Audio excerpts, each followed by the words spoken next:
Hello and welcome. You are watching Lockdown TV. This is the pop-up news and discussion program from UnHerd. Apologies for our short gap. We took a little break, but we are back with a wonderful roster of guests, from scientific experts through to diplomats and big thinkers, and we've got some fabulous interviews coming out over the next few weeks, so stay tuned for those. Today, I'm delighted that we are joined by Professor Karl Friston. Hi, Professor, can you hear me? Yes, I can. Good morning. Good morning. So you are a computer modelling expert. You're Professor of Neuroscience at University College London. So normally your modelling skills have been applied in the field of neuroscience, but for obvious reasons, in recent months, you've been applying them to the world of epidemiology. Is that fair to say? Yes, I suspect like 1,000 scientists around the world, when lockdown started, we all started applying our interests and skills to the story of the moment. Yeah.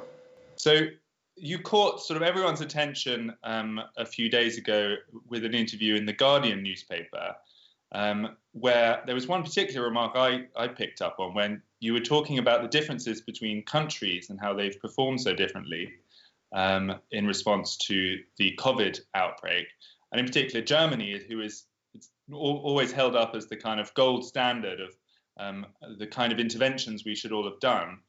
And you thought that there might be other factors at play, and you referred to the possibility of some kind of immunological dark matter, which is a phrase that now everyone has got quite excited about.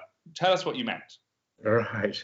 I should start by saying that the headlining of immunological dark matter was a very astute editorial move. I'm not sure that it was the most useful from a purely scientific point of view. I was trying to communicate two notions. One, a generic notion, which is the modelers are facing a very difficult, what we call an inverse problem. So to put it simply, we have data and we'd like to know what's causing the data. So the latent causes, those like the prevalence of infection or the probability that I'm going to transmit the virus to another person. These latent causes are hidden. We can't observe them directly. So there's this sort of mapping between cause and consequence where we can see the consequences, but we can't see directly the hidden latent causes. So the notion of dark matter in a generic sense was just meant to convey the idea that there's stuff underneath the data that we actually want to get to. You can see the effect of something, but you don't know what it is. Exactly. So what was the effect that you were observing in Germany? Right. So that's the sort of more specific use of dark matter, which was this notion that there is a subpopulation or a proportion of any population that may not participate in the same kind of way as the susceptible individuals that transmit and communicate and spread the virus and suffer the symptoms of it. So when one applies these models, inverts the data from Germany and inverts the data from England under the same form of the models and asks what are the best explanations for the observed death rates, the new cases, what are the best explanations for those differences? And when you actually run these models, it looks as if Germany is behaving as if it had a greater proportion of its population that seemed to be out of the game in some subtle way in terms of transmitting or being susceptible to viral infection. So that's basically what the model was telling you. So you mean that if it had been a simple causal relationship with timing of a lockdown or the strength of the lockdown or the number of tests done, you would have observed that in a more clear way? Yes, exactly. So you put all of these sort of causes, all these latent factors and parameters into the model. So you have to say, I need to know the prevalence of infection, the probability that if I'm infected versus not infected, will I be tested? How likely am I to be tested? Where will I be? Which depends upon the prevalence, social distancing strategies. All of these things have to go into the model. Then you ask, I don't know these things. I have prior beliefs about them. You can specify those quantitatively. Now, just all of these causes, all these potential contributors to the data, and tell me what the best explanation is. And when you look at that, surprisingly, I mean, it was surprising to me, well, in fact, it shouldn't have been retrospectively, but surprisingly, it was not, if you like, the societal or institutional or governmental responses that seemed to show the biggest differences when you looked at the differences between these inferred parameters and these inferred causes. It was much more something intrinsic to the way that the population seemed to respond to the introduction of the virus. And have you looked, is that just between those two countries, or have you observed the same effect in other countries, Japan, South Korea? Oh, yeah, no, there is enormous variations among countries, and so this sort of notion of dark matter, perhaps we shouldn't use that. Should we? There is a proportion of the population that seems relatively less susceptible to infection than others. Perhaps it'd be interesting to talk about the different hypotheses that could be put to the table to explain that.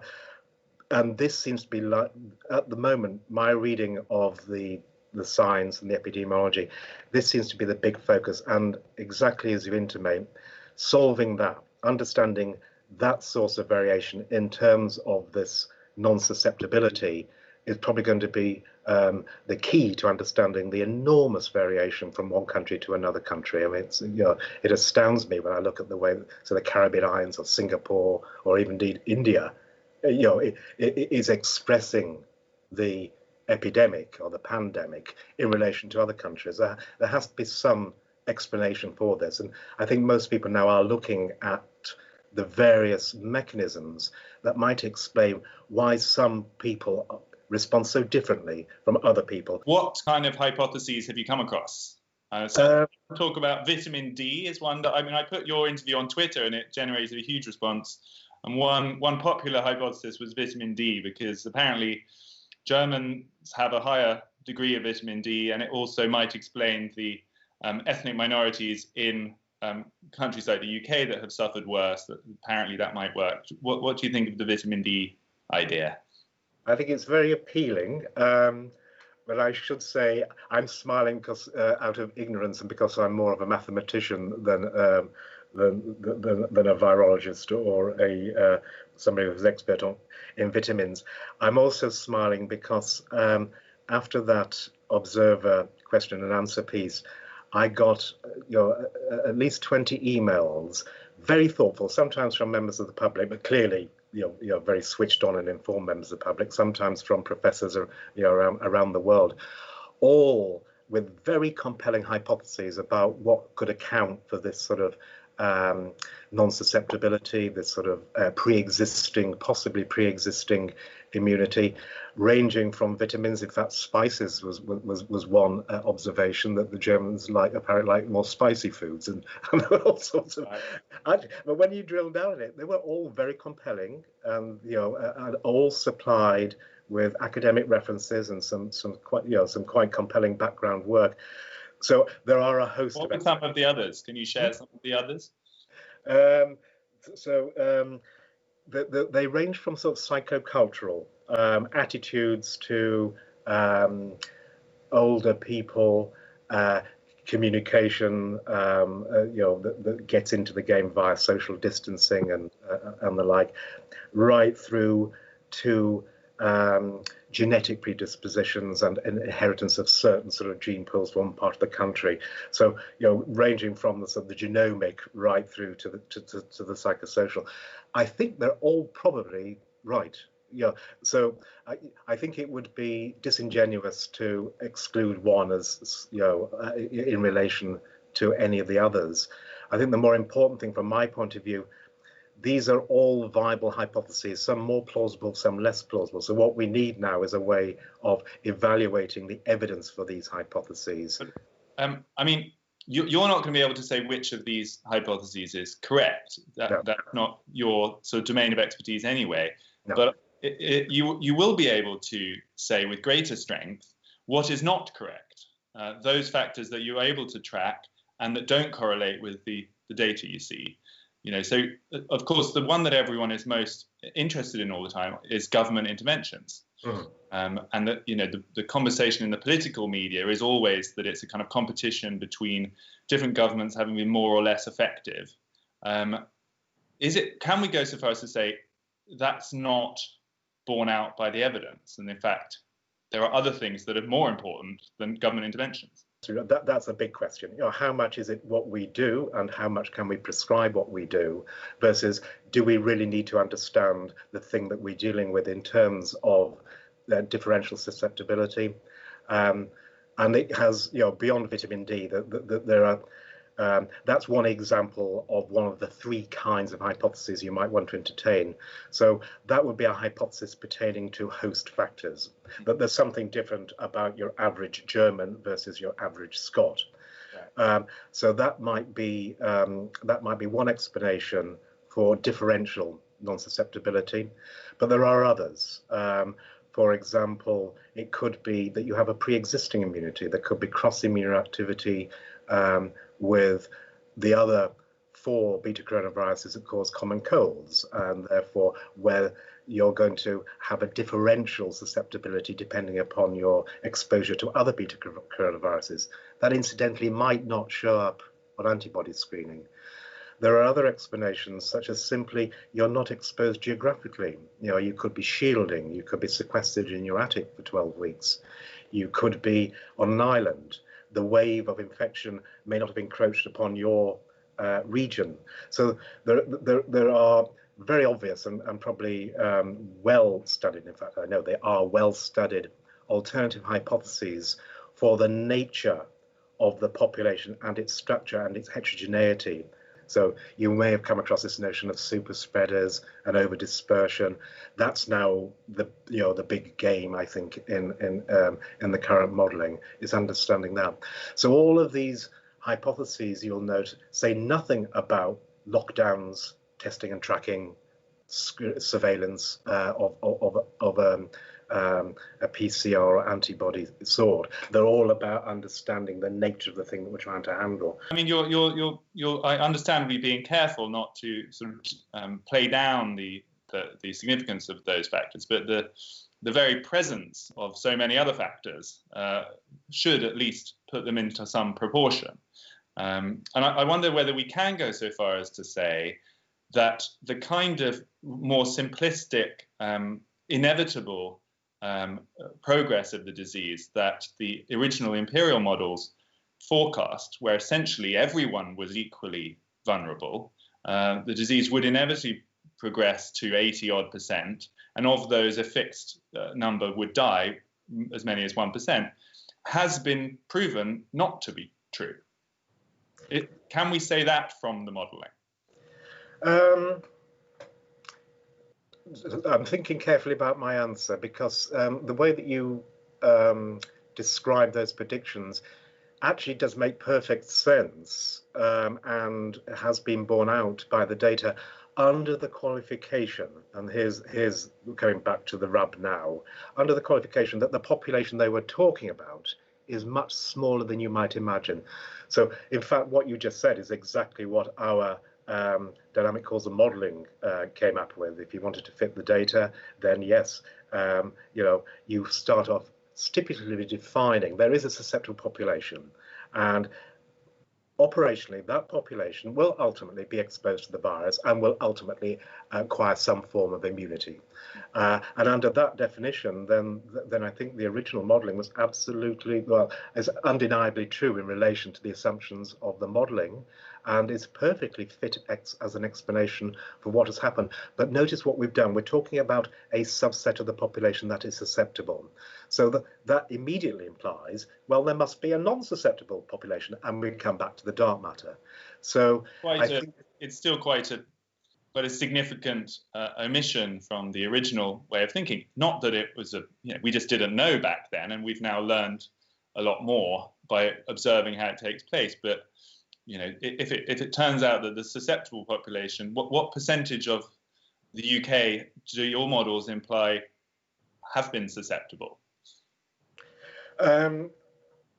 If you now apply these models to all the data at hand, that for me, includes the number of tests that have been done. That's important because you need to know that in terms of, or use that information to evaluate the, or to realize the information in the new positive cases, the death rates, and now this rather sparse serology data from the ONS.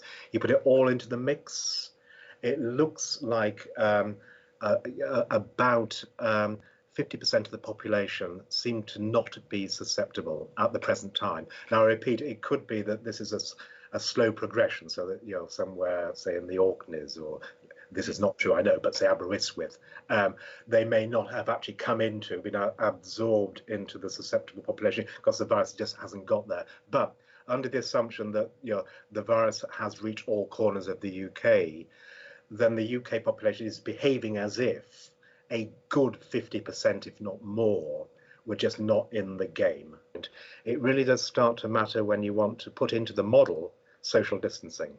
Now, because the susceptible and the non-susceptible population contribute to social distancing, they affect the probability that if you go out into London on the tube, you're going to be in contact with somebody who's infected. It matters because, you know, only a certain proportion can actually develop a viral load to infect you. Does that mean we should be rethinking social distancing rules on the presumption that 50% of people probably won't get it anyway?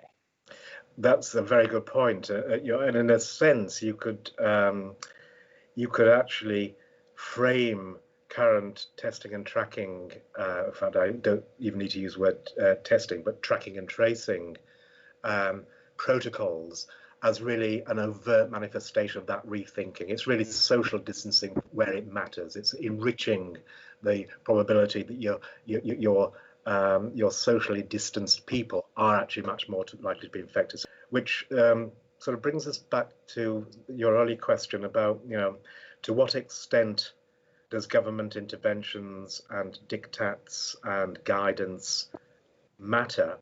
The modelling suggests it probably matters less than you might expect, because when you're obliged to commit to simple processes that create the data, that generate the data, hence generative models, you actually have to write down what people do, and then you have to think, well, what does social distancing mean? Well, it means lockdown-y sort of social distancing means I'm not likely to leave the house, and therefore that's going to affect the probability or the number of people I'm going to contact.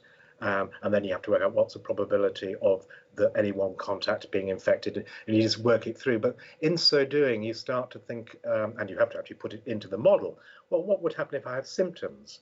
Would it matter that we're in lockdown? No. You would isolate. You would do if you had the flu. You wouldn't go around coughing over your loved ones. And if you had a fever, you'd go to bed and you'd isolate there. So there are all sorts of social distancing behaviors and dynamics and processes that actually get baked into a more extensive model that contextualizes, as you're saying, all these factors contextualize each other, and uncertainty about one factor will certainly be manifest in uncertainty about another factor. So it's important to put them all in, else you're missing these conditional dependencies and uncertainties. And when you do that, lockdown in and of itself as a governmental policy almost goes away. In fact, it literally goes away in the kinds of models which we use. In a sense, you can use Sweden as quite a useful counterexample, because that's a place which relied more on those kind of natural social distancing instead of mandating it, and it's had a very remarkably similar outcome in terms of mortality per capita. Yes, no, I mean, it's a bit sort of dispassionate of me to say this, but yeah, those differences between approaches to handling or responses between different countries are going to be very useful models, experimental examples that post hoc we can go back and actually address some of these questions. So one simple answer to the fact that, or a question, why has the actual morbidity in Sweden and the UK had such a similar form, such a similar dynamic, and yet on the surface it looked as if they have completely different institutional governmental responses? One solution or one hypothesis, well, they weren't actually any different because at the end of the day, the actual processes that get into the epidemiological dynamics, the actual behaviors, the actual degree of contact, the social, the distancing, that was almost that was evolutionarily specified by the way that we behave when we have an infection. Let me just call you up on one of these points. Someone was sharing the paper that you referred to in that Observer question and answer, where you made a number of predictions, including that herd immunity would rise to 80%, and by June the 12th it would be at 90%, and that social distancing would no longer be a feature of daily life by June the 12th. Doesn't look like that's going to happen. Right. So that illustrates another utility of having models and being able to do Bayesian model comparison. In fact, the social media interpretation of those predictions is not quite veridical. So let's just take the 80% herd immunity by May, was it May the 10th? I can't remember. So remember that we were dealing in that paper with the susceptible population, and because we didn't know the size of it, it was estimated. So we used this model inversion procedure to estimate the size of the population in London. The estimate was 2.49 million. Now, if the population of London is, say, about 9.5 million, that means that 80% of that susceptible population, which was 2.5 million, corresponds to 19% of the population of London on May the 10th, right? So if we now go back and look at the serology from London, that was estimated by the ONS at that time to be 17%. It was almost spot on. I can't help but notice if the susceptible population in London is 2.49 million out of 9.5 million, that looks closer to 25% than 50%. Well spotted. Yeah. It does seem as if the susceptible population is much smaller than you'd imagine. I'm not really here to make predictions or to sort of give you quantitative estimates. The reason I am here is because I asked this question of the epidemiologist: are you using variational techniques that allow you to test different hypotheses? I suspect, if you want a number, I think you're absolutely right. That what it will look like once this has been done. It will look like, in fact, the effective non-susceptible proportion of the population would have been about 80%. I think that's what's going to happen. But I have no foundational training in epidemiology, so all I can do is you observe the data. Yeah, or even less than that. Put methodologies, inference methodologies, Bayesian model comparison on the table for people whose job it is to actually explore these hypotheses. In the first committee meeting of your independent SAGE that you're a member of, I tuned into, and there was a phrase you used, this was back at the beginning of May, that stuck with me, where you said that you felt it was more the COVID explosion in places like London and elsewhere was more akin to a firework than a kind of rumbling fire, and that it quite quickly worked through all of the available combustible material. Could you elaborate on that? And do you still believe that, having now seen the relatively slow decline in the daily death rate? Yeah, I do, because it inherits, I think, from the basic epidemiology that is baked into these SER-like models, that if you've got a susceptible population, it's going to burn through operationally. You look at the differential equations, it can be no other way. That start with one person has an infection, you end up with everybody's had it. The model just does not accommodate any other outcome. So there has to be this explosion, this sort of burning through the susceptible population. That is the nature of the model. So now the conception is, well, how do you explain an epidemic or a pandemic in a country where there could be a whole series, a whole constellation of these susceptible populations? So within any susceptible population, any little nidus of infection, any little cluster, any little outbreak, yeah, I think the fizzle there firework model is almost a truism. almost operational definition. As soon as you commit to an SIR model, you've talked about the susceptible population that will burn itself out. And in burning itself out, of course, the mechanism is the population immunity, that as the fire rages through that combustible material, it turns it into non-combustible material, offers you a resilience to fire retardant, to being reignited. So I think that's still a very apposite sort of construct. Does it look then in places like London that firework has happened and there isn't much more combustible material? Yeah, well, it does certainly look like that. With the qualification, there are two qualifications. First of all, just to come back to something you astutely mentioned, this sort of heavy-tailed aspect to it. So if you just use a single sector of the population and just ignore the rest, you isolate it, in your model or in your head, from the rest of the universe, and just plug in a bit of virus and assume some ensemble dynamics as these models do, then you will have a relatively symmetrical, it'll just burn through and go away quite quickly. If now put in, contextualize that in terms of people who may or may not be differentially susceptible or be able to transmit this heterogeneity, which could be geographical or not, then you start to get these much more enriched long tail components. That's why people are so interested in that at the moment. They want so why is it taking so long to get those death rates or new cases down and nice and flat? I mean, it's heartwarming to see that Italy has got there. So one would hope in a few weeks we will be in the same situation. But it is unnerving every time you see, the daily death rates. They just don't seem to be falling off as quickly as they rose. More of a Catherine wheel style firework than yes, that's a big bang. That's a very good analogy.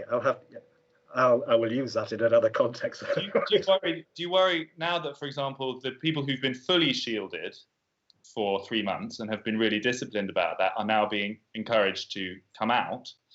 Do you worry that that's new combustible material essentially? Yes. What do your models say about that? All the projections are under the assumption that those very vulnerable people will be self-isolating indefinitely.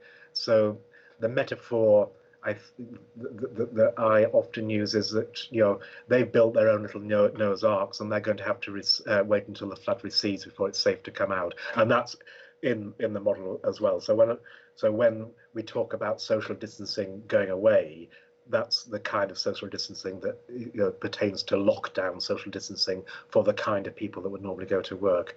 The modelling which we use would assume that people who are vulnerable and have not yet been exposed to the virus will remain so for the duration. So yes, I think they are being. It's now said that there's a list of vulnerable people are now allowed to go out. Yes. So they're not staying in their boats. They are leaving. But yes. I mean, should they not be protected by if 20% of people are susceptible, and of those a good degree of herd immunity is now in place? Should they not be protected by the fact that there isn't much of it going around anymore, so they're less likely to come into contact with it? Perfect point. Excellent. Yes. So that I think is the notion of the flood receding. So, one way of looking at this, and again, I'm speaking beyond my expertise. So but certainly from the point of view of the dynamics, you can look at this as if all of those people who are not susceptible in a clinical sense are doing the good job of providing a buffer and expelling the virus from the population. So you and I, if we are not vulnerable and susceptible, are doing the shielded people a favor by creating an environment, a climate, where it's highly unlikely they're going to get exposed. The only question then is, when do you come out? And that climate used to be called herd immunity before it became a kind of political hot potato. Yes, it's interesting you say that, because I've been trying not to use that phrase, but you're absolutely right. It is the herd immunity, population immunity. And population immunity of the subset of the population that can transmit the virus. So it's even smaller than just the susceptible. But I don't think you can get away from this. If you want to understand this formally in terms of biophysics and epidemiology, that is a really important factor. So it's become slightly politicized, but from the point of view of the epidemiology, that's absolutely right. You mentioned the politics here, and I'm not going to drag you into dangerous waters, but you can comment as in sort of theoretical terms. You're a member of this alternative SAGE committee. It's political in the sense that it was designed to critique the government, and actually effect of what you're saying diminishes the relative importance of what the government does in some sense, and it goes against the whole narrative that it was all about a kind of universal lockdown that should have been done 10 days earlier, and all of that kind of political stuff that's in the papers every day. Actually, what you're saying is that the situation is a lot more complicated than that, and probably what government does or doesn't do is relatively less the be-all and end-all. Yes, you could, if you wanted to have a nice headline, that would certainly be one. I would use the word nuance. What the government does is incredibly important. My personal view is that that's part of the process. So that's part of a process that entails this sort of this dialogue, this narrative, which has this sort of two-way exchange between the denizens of this country and our elected leaders who are in charge of deploying resources of this and that. Some resources, like the testing and tracking strategy, and that is clearly very much a function of what the government is doing. Other moves, other decisions, I think are much more decentralized, and you can look at the government's announcements as really a response to what everybody thinks they should be doing. That may not be necessarily the view of my co-panelists on the independent SAGE, and I don't think any of them would want to be seen as their existence as implicitly impugning anybody. I think that they would be happier to be seen as really an exercise in transparency and public engagement, and licensing people to make their own minds up on the basis of the kind of evidence, or what it would be like if you could see the kind of evidence that the government are actually exposed to. And from a purely scientific point of view, we've been talking about different explanations for the horrors that have been beset us, and the implications for how we as individuals and as society respond. So part of the art of being a good scientist, or indeed I would imagine a good politician, is defining the space of plausible models and hypotheses. And I think that the independent SAGE does actually play quite a key role in just widening the latitude or the basket of different ways of thinking about things from which people can choose, including the government, should they want to. So I don't think that impugning was the agenda. Okay, well, I think on the basis of that last answer, a career in politics is possibly open to you as well. That was very elegantly phrased. And thank you so much for your time. Engagement and transparency is what we also believe in, and that was absolutely fascinating. Lots to chew on, and hopefully we will discover a little bit more about these different hypotheses that explain the dark matter in coming weeks and months. Thank you, Professor Friston. No, thank you. That was Professor Karl Friston of the UCL, a fascinating discussion about what truly explains the very different performances and effects of the coronavirus in different countries. We will be back tomorrow, so look forward to seeing you then.